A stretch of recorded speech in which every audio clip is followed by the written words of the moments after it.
Kung maayong hapon, welcome back sa The Hague together with your family. Kung kamusta mo karon? Okay ra, wapay tulog. Kay kadlaw namin niabot, no. Kung pangutana sa taong bayan kung kamusta po si Tatay Digong?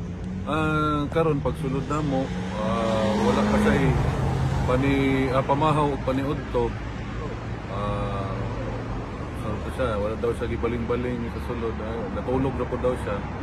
Namayat. Payat siya karon. Mas payat siya tong last time. Nadiri ko. Kung nahisgutan ba ninyo ang celebration sa Independence Day, does he have anything to say about Wala man siya istorya na. Ang iyamang istorya kaniman una yung mga apo. Kay dugay sila wa nagkita. Labi na ning laki. Was he very happy, sir, na nakita niya? Meron bang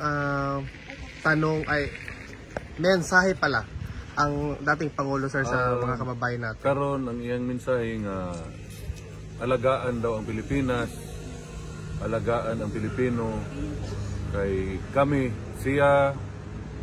mga politiko moagi rami aning kalibutan na importante nga ang Pilipinas matarong during my time.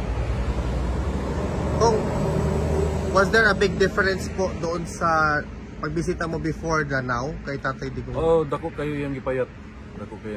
Pero okay man siya. Okay mo storya, sige binuang, sige pagkatawa. Okay man.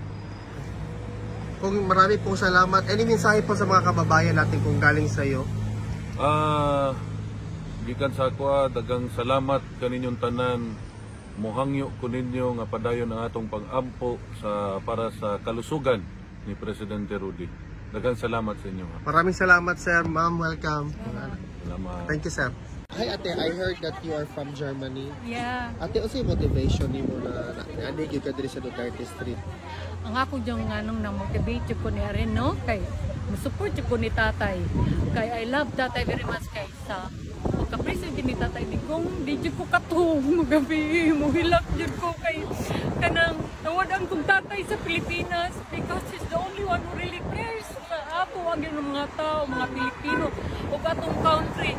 Una nga, even though I am under therapy karon kay na ako'y cancer, ang akong doktor diligid mo allow na ko nga nung kuwari ko kay tungod sa ako immune system pero ako di na ako doktor kundi ko matugutan ma-shorten akong life kay di ko mahamutan kundi ko makapakita dito sa akong support di ko bisan in spirit I know ma-feel yun na ni Tatay Digong nga na ako so once kapag abot na ko diri ning travel gugmig taas kayo niya gabiin nag-camping lang mi na arami sa kanang forest na tulog kay wala mi hotel. Abi ni mo pa. Pag naog na ko diri sa nakita na kong preso ni Tatay Digong, natulog din ako. Luhain ko Tatay, you're not deserving yun. Dani kong kabutang Tatay. Thank you for sharing that story. Ate, taga-ahan mo na ka sa atua? Taga Cebu. Yun, kung taga Cebu. And all my family, ang ako sa yung mga kuwan, nag-support man yun ni Tatay. Because we love yun na nato si Tatay. Tungod kay we love our country. Yes, that's true. We love Tatay Digong. Ate, na-experience pa niyo ang governance or the way of leadership ni Tatay Digong? Yes, of course. Ako yung na-experience ang governance ni Tatay, the best. Nakakuan ko safety ni Tatay Digong. Nakakuan ko nga, ang tanan kanian to nga mga drug addict before ni Tatay Digong.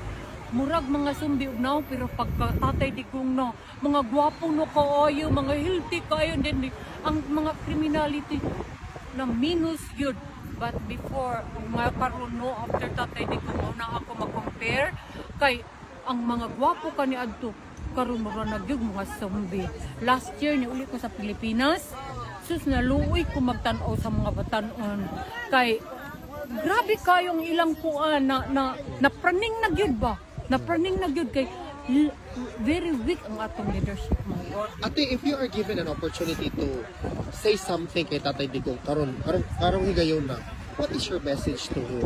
Tatay Digong, stay healthy gyud Tatay Digong kay kami mga Pilipino na gyud minimo we stand with you Tatay Digong and then stay healthy kay ang Philippines nag-need mo, the Filipino people really needs you Tatay, we need you kay ang imong pagkatao Tatay sa imo lang presence daan maka-give you nag kanang o kana bang motivation sa mga tao nga to do good.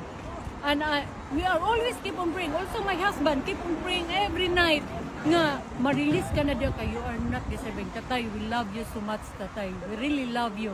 And stay healthy, Tatay. Stay healthy and go back to the Philippines, our country. Yeah? And thank you sa kayo, Sir Alvin. Now, It's my honor, ma'am, to be able to do this. Thank you for sharing your story. Thank you for being here. Mabuhay ka, ma'am. I wish you good health. Ilaban na to na siya, ma'am. And I wish you the best of everything. You deserve nothing less. I believe in you. You will be healed in the power of the Holy Spirit. I will pray for you, ma'am, in Jesus' name. Yeah, because I really wanted to see pa nga ma-renew ang Philippines. Inday Sara will become a president in 2028. There will be a change in our government. And after that, another Pulong or Baste or Bongo and Katie Duterte. I still want to witness that. Because I love our country. Salamat, ma'am. Mabuhay ka, ma'am. I share that sentiment. Thank you so much, ma'am. Thank you also, so much. Alvin. Thank you. Thank you sa kaayo. Thank you.